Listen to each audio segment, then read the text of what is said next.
அசுரனின் பதுமை அவள் 89. ஆம்பல் போட்ட சத்தத்தில் பயந்து போன நிலா வேகமாக அனல்விழி பின்னால் மறைந்து நின்று கொண்டு, எப்படி பேசுறான்னு பாருங்க மாமா என்றால் அவன் முதுகில் சாய்ந்தபடி. அதில் கோபம் கொண்ட ஆம்பல், உனக்கு கொஞ்சமும் அறிவே இல்லையா?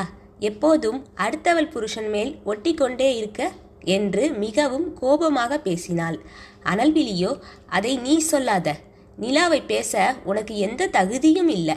அவள் காதல் மிகவும் புனிதமானது. ஆனால் நீயோ சதிகாரி என்று பல்லை கடித்து கொண்டு ஆக்ரோஷமாக பேசினான். நிலாவின் முகத்தில் அவ்வளவு புன்னகை. தான் நினைத்தது எல்லாம் நடக்கின்றது என்ற உற்சாகத்தில் மிதந்து கொண்டிருந்தாள். அனல்விழி இதற்கு மேல் பேசினால் அண்ணி திரும்பவும் மயக்கமடைந்து விடுவார்கள் என்று நினைத்த அழகி, இது என்னோட ரூம். முதலில் நீங்கள் இருவரும் இங்கிருந்து வெளியே போங்க என்று உதடு துடிக்க அவர்களை பார்த்து கத்தினாள். ஆம்பலையும் அழகியையும் முறைத்தபடியே நிலாவை கூட்டிக் கொண்டு அங்கிருந்து வெளியே சென்றான் அனல்விழி. அவர்கள் சென்றதும், நீங்க எதற்காகவும் கவலைப்படாதீங்க அண்ணி, ஆண்டவன் நம் பக்கம் நிச்சயமாக துணை நிற்பான் என்று ஆறுதலாக பேசினாள் அழகி. அப்போது திடீரென்று ஆம்பல் என்று வீடே அதிரும்படி கத்தினான் அனல்விழி. அவன் சத்தத்தில் என்னமோ ஏதோ என்று அறையில் இருந்தவர்கள் எல்லாம் அடித்து பிடித்து வெளியே வந்தனர். அங்கு ருத்ரமூர்த்தியாக நின்று கொண்டிருந்த அனல்விழி வெளியே வந்த ஆமலை பார்த்து, உன் ட்ரெஸ்ஸஸ் எல்லாத்தையும் என் அலமாரியிலிருந்து எடு என்றான் கோபமாக. சரி என்று தன் தலையை ஆட்டிக்கொண்டவள் உடனே அவன் சொன்னதை நிறைவேற்ற மாடி ஏறினாள். கொஞ்சம் இருங்க அண்ணி, நானும் உங்களுடன் வர்றேன் என்று சொல்லி அழகியும் அவளுடன் சென்றாள். அவர்கள் படியேறி கொண்டு இருக்கும்போதே, என் உடைமைகளை எல்லாம் உங்கள் அலமாரியில் அடுக்கி வைக்கிறேன் மாமா என்று குதூகலமாக சொல்லிய நிலாவும் வேகமாக படியேறினாள். அப்போது அவளை தடுத்த அனல்விழி, வேண்டாம் நிலா என்று சொன்னது ஆம்பலின் காதுகளில் விழுந்ததும் அவள் நெஞ்சில் ஒரு ஆசுவாசம் பிறந்தது. ஆனால் மாமா என்று மறுமொழி கூற போனவளிடம், இல்லை நிலா, அது சரி வராது, நமக்கு இன்னும் திருமணம் ஆகவில்லை என்றான் பொறுமையாக. ஆனால் நாம் இருவரும் ஒன்றாக இருந்துதான் நமக்கு நடுவே குழந்தை வந்தது மாமா என்றாள் அடமாக. அது எல்லாம் என் ஞாபகத்தில் இல்லை நிலா, ஆனால் இப்போது இது வேண்டாம் என்று கண்டிப்புடன் சொல்லிவிட்டு வெளியே சென்றான் அனல்விழி. நல்ல வேளை இதையாவது செய்யாமல் விட்டானே என்று மனதிற்குள் நினைத்து கொண்டாள் அழகி. இரவு நேரம் அனைவரும் அவர்கள் அறையில் படுத்திருந்தனர். ஆம்பலோ ஏற்கனவே தான் தனியாக இருக்கும்போது தங்கிய அறையில்தான் இப்போதும் படுத்திருந்தாள்.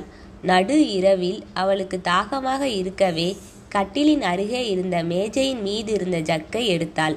அதில் தண்ணீர் இல்லாமல் போகவே மெதுவாக எழுந்து சமையல் அறை பக்கம் சென்றாள்.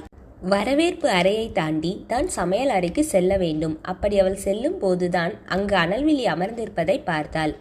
ஆனால் அவனிடம் எதுவும் பேசாமல் தண்ணீர் அருந்த சென்றாள். அவள் சமையல் அறைக்குள் நுழைந்ததும் அவள் பின்னாடியே நுழைந்த அனல்விழி குளிர்சாதன பெட்டியை திறந்து அதில் இருந்த முட்டையையும் பிரெட்டையும் எடுத்தான். தண்ணீர் அருந்திவிட்டு நிமிர்ந்தவள் அனல்விழி அடுப்பில் எதையோ செய்வதை பார்த்தாள். அச்சோ, அவருக்கு பசிக்கிறது போல. இன்று நடந்த சம்பவங்களால் நானும் அவர் சாப்பிட்டாரா இல்லையா என்பதனை கவனிக்கல. இப்போது நான் அவருக்கு உதவி செய்யவா இல்ல வேண்டாமா என்று இருவித குழப்பத்தில் உழன்று கொண்டிருந்தாள். அதற்குள் பிரெட்டையும் முட்டையையும் வைத்து பிரெட் ஆம்லெட் போட்டவன் அதை ஆம்பல் முன் வந்து நீட்டினான்.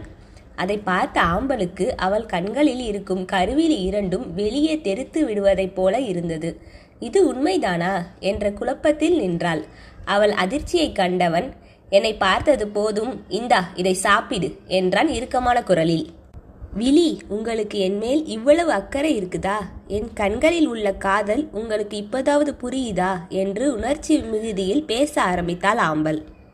ஆனால் அதை கண்டுகொள்ளாதவன், இதை சாப்பிடுன்னு சொன்னேன் என்று தட்டை இன்னும் இறக்காமல் அவள் முகத்திற்கு முன்னே வைத்து கொண்டு நின்றான். நான் செய்த தவறுகளுக்கு எல்லாம் உங்களிடம் மன்னிப்பு கேட்கிறேன் விழி. தயவு செய்து என்னை மன்னித்து ஏற்றுக்கொள்ளுங்க.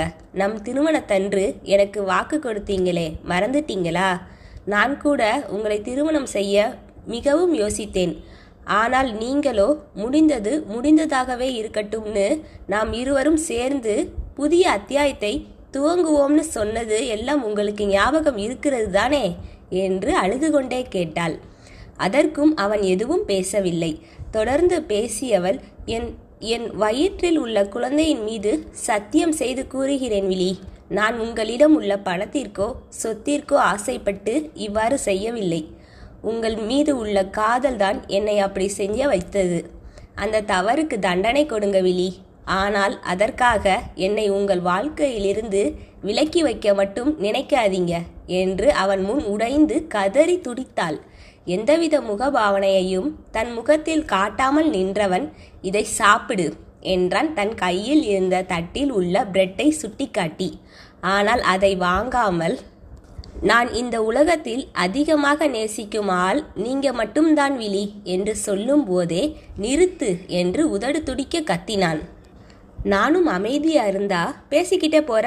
நான் இதை செய்தது உனக்காக அல்ல, உன் வயிற்றில் வளரும் என் குழந்தைக்காக மட்டும்தான் என்று அவன் போட்ட சத்தத்தில் பயந்து போன ஆம்பல் 2 அடிகள் பின் தள்ளி நின்றாள். பின் தைரியத்தை வரவைத்து கொண்டவள், ப்ளீஸ் விழி, தயவு செய்து புரிஞ்சுக்கோங்க.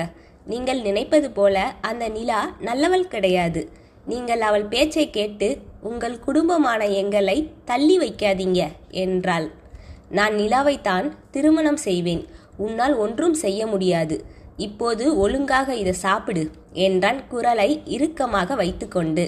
புரிஞ்சுக்கோங்க விழி, திருமணம் என்பது வாழ்க்கையில் ஒரு முறைதான் நடக்கும். வாழ்க்கையின் இறுதி வரை உங்களுக்கு நான், எனக்கு நீ மட்டும்தான் விழி என்றால் அழுத்தமான குரலில். இங்க பாரு ஆம்பல், இந்த சாம வேலையில உன்னுடைய முட்டாள்தனமான பேச்சை கேட்க நான் வரல. இதை சாப்பிட்டுட்டு போய் உறங்கு என்று சொல்லி அவன் கையில் வைத்திருந்த தட்டை அவள் கையில் திணித்தான். தன் தலையை மறுப்பாக இருபக்கமும் ஆட்டியவள், எனக்கு பசிக்கல விழி என்றால் கீழே குனிந்தபடி. சரி என்று கூறியவன் அவள் கையில் இருந்த தட்டை பிடுங்கி அங்கிருந்த குப்பை தொட்டிக்குள் உணவை கொட்டிவிட்டு தட்டை கழுவும் இடத்தில் போட்டுவிட்டு சமையல் அறையிலிருந்து வெளியே சென்று விட்டான். அவன் ஏதாவது செய்து கண்டிப்பாக தன்னை உண்ண வைப்பான் என்று நினைத்தவள் அவன் இதுபோல் செய்ததும் அந்த இடத்திலேயே அமர்ந்து உடைந்து அழ ஆரம்பித்தாள். அப்போதுதான் சமையல் அறையிலிருந்து வெளியே சென்ற அனல்விழி, நல்ல அழு என்று தன் வாய்க்குள் முணுமுணுத்தபடி தன் அறைக்குள் சென்று கதவடைத்தான். மறுபடியும் கீழே வந்த அனல்விழி சமையல் அறையில் இருந்து வந்த வெளிச்சத்தை பார்த்து அங்கே சென்றான். சமையல் அறை நுழைவு வாயிலில் சாய்ந்தபடி தன் 2 கைகளையும் மார்பின் குறுக்கே கட்டிக்கொண்டு உள்ளே நின்று அடுப்பில் எதையோ செய்து கொண்டிருந்த ஆம்பலை பார்த்தான். பரவாயில்லையே, நீ நல்லாவே நடிக்கிற என்று அவன் சொன்னதும் திடீரென்று கேட்ட குரலால் சிறிது பயந்துதான் போய்விட்டாள் ஆம்பல். பின்னாடி திரும்பி பார்த்தவள் அங்கு அனல்விழி நிற்பதை பார்த்துவிட்டு, நான் ஒரு நிமிஷம் பயந்தே போய்விட்டேன் விழி என்று சொல்லிவிட்டு திரும்பவும் அடுப்பை நோக்கி திருப்பினாள். நான் முதலில் தரும்போதே அதை சாப்பிட்டிருக்கலாம் அல்லவா என்றான் அனல்விழி. அதற்கு ஆம்பலிடம் பதில் இல்லை. அனல்விழி தன் தோள்களை குலுக்கிவிட்டு அங்கிருந்து சென்று விட்டான். பாலை காய்ச்சி அதை பருகிவிட்டுதான் தன் அறைக்குள் சென்றாள் ஆம்பல். அனல்விழி மறுபடியும் சமையல் அறைக்கு திரும்பி வந்தது அவளின் உள்ளத்திற்கு மகிழ்ச்சியாக இருந்தது. குழந்தைக்காக தான் நான் இதை செய்தேன் என்று அவன் கூறினாலும் பெண்ணவளின் நெஞ்சத்தில் இருந்த ஏதோ ஒரு பாரம் இறங்கி செல்வதைப் போல் உணர்ந்தாள். அங்கு ஆம்பல் நன்றாக உறங்க இங்கு தன் படுக்கையில் திரும்பவும் வந்து படுத்த அனல்விழிக்குதான் சிறிதும் உறக்கமே இல்லை. தலையணையில் முகத்தை புதைத்தவன் யோசனைகள் எங்கெங்கோ சென்றது. திடீரென்று ஏதோ பெண் அழும் குரல் அவன் காதுகளில் வந்து அருவமாய் விழுந்தது. அந்த குரலை கேட்டவன் பெரும் குற்ற உணர்ச்சிக்கு உள்ளானான். பின் எழுந்து தன் தலையை அழுந்த கோதிவிட்டவன், கூடிய சீக்கிரம் அனைத்திற்கும் முடிவு தெரிய வரும் என்றான் இறுகிய குரலில்.